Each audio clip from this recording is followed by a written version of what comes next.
ցրտում է ջեռուցումը նորմալ չի, սառում են։ Սրա մասին եկեք խոսենք։ Մեր երկրում չպիտի լինի նման իրավիճակ, նման պայման։ Դուք աջակցում եք վարչապետին հակակաթողիկոսական այս արշավում, թե ոչ։ Ես կառավարության անդամ եմ եւ կիսում եմ կառավարության վարած քաղաքականությունը, ինչպես էլ պետք է լինի։ Կարծում եք կաթողիկոսը պետք է հեռանա տիկին նախարար։ Դուք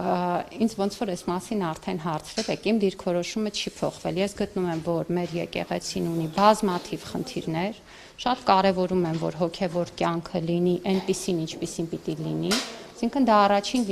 հերթին լինի հոգևորի մասին։ Չեմ կարծում, որ այս պահին այն ինչ տեղի է ունենում կապ ունի հոգևորի հետ, դա ինձ ինչպես եւ ցանկացած մեր երկրի քաղաքացու խորը ցավ է պատճառում։ Ես հույս ունեմ, որ այդ իրավիճակը արագ կհանգուցալուծվի եւ կարծում եմ, որ առաջին հերթին եկեղեցու շահերից է բխում հոգևոր կյանքի նորոգման գործընթացը